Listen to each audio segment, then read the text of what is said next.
everyone, today we're going to be looking at some of the most common design and decorating myths, and we're busting them. Remember, you're free to do whatever you want in your own home, but if you're going to follow someone's advice, make sure it's actually good advice. Myth number 1, small rooms shouldn't be painted dark. The common advice with small rooms is that you should paint them all white.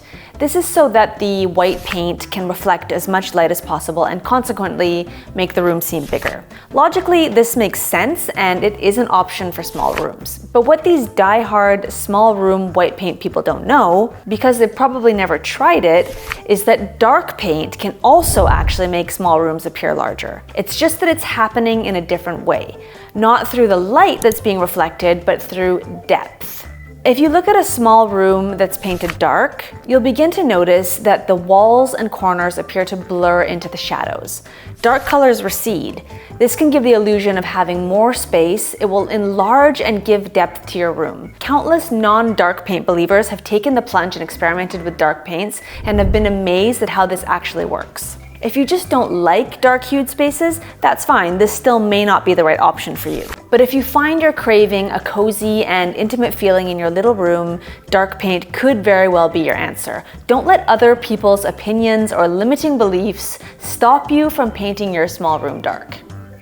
Myth number 2, low light rooms should be painted white. Here's another myth tied to white paint. So we just talked about small rooms, but you'll often hear people say that if you have a dark room, so a room that doesn't receive much or any natural light, then you should paint it white in order to make it brighter. This again is not true. It's actually a really bad idea. If you don't have a lot of natural light coming in and you choose white paint, what's going to happen is that your walls are going to struggle to reflect and bounce around the little existing light that there is. So as a result, your white paint is going to turn a dingy, boring, flat, primer-like shade that isn't going to do anyone any favors, least of all your room. Unfortunately, white paint can't do miracles. The only way you can bring more light into a dark room is by adding a window or a skylight, adding more light sources, or using big mirrors, but sometimes even that doesn't work. Any designer worth their salt will tell you that if you don't have a lot of natural light, the best thing to do is to paint your room a neutral color that has a bit of a tint to it, and to steer clear of white. Myth number 3. Houseplants purify the air. Wrong. This is one of those things that people love to mention as one of the reasons to introduce plants into the home. I'd be willing to bet every single person that watches this video has heard at least once that houseplants purify the air. I may even have said it as well in the past. The confusion stems from the NASA clean air study that was done in 1989 that everyone started quoting. It's not that plants don't purify the air at all, but the fact is that this NASA study was misinterpreted, or in any case, it was oversimplified. I'm not going to go over the specifics, but you can look it up if you're interested.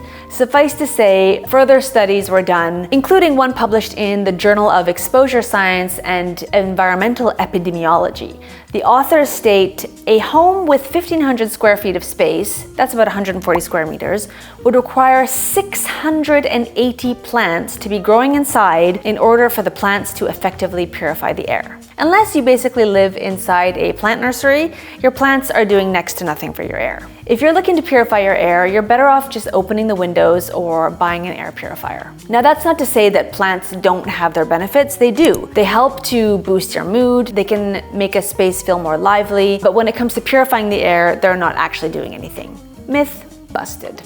Myth number 4. The ceiling has to be white. Oh my goodness, no, this could not be further from the truth. Your ceiling is the 5th wall in your room and it deserves just as much attention as the other 4. And you should be as discerning with your ceiling color as you are with your wall colors. If you want to make a statement, go ahead and paint your ceiling something bold and beautiful. I guarantee it will make a big impact in the room. If you ask your painter to paint your ceiling any color other than white and they question it, let them say their piece, thank them for their opinion, and then kindly tell them that you'll be doing the ceiling your way. Most of the time, most people don't know what they're talking about, so don't let those people instill doubt in you, or worse, push you around just because you don't want to do things their way. Myth number 5, you shouldn't mix metals. Wrong. This is a common misconception that came from some silly old-fashioned rule that silver and gold shouldn't be worn together. And this translated into the home and became that you should stick to the same metal finish throughout a home or space. Well, that's not true at all, so we can now let go of this common design misconception and move on with our lives. Having all one metal throughout the home, or even in a single room, can often lead to a very one-dimensional and dated look. So yes, you can absolutely mix metals in your home. It's a great way to add visual interest to a space. That doesn't mean that you should go wild and get 6 different randomly mismatched metals and chuck them together and call it a day.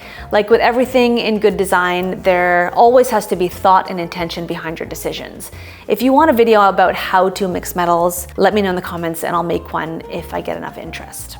Myth number 6, you should never paint original woodwork. I don't know how many times I've seen people sounding off in the comments on Instagram, YouTube, forums, wherever online, crucifying someone for painting the original woodwork in an old home. First of all, I just want to say that I am not the kind of person that takes to changing original features in an old house lightly. I love old houses and I would always rather preserve or restore the original features in a home. Despite what people think, not all designers want to rip everything out and put in all the latest trends. But sometimes the original woodwork in home is incredibly damaged. You know, it's in really bad shape and it's beyond saving, and it would take an incredible amount of time and money to restore it. Not everyone is able to take that on, so sometimes painting is the only option.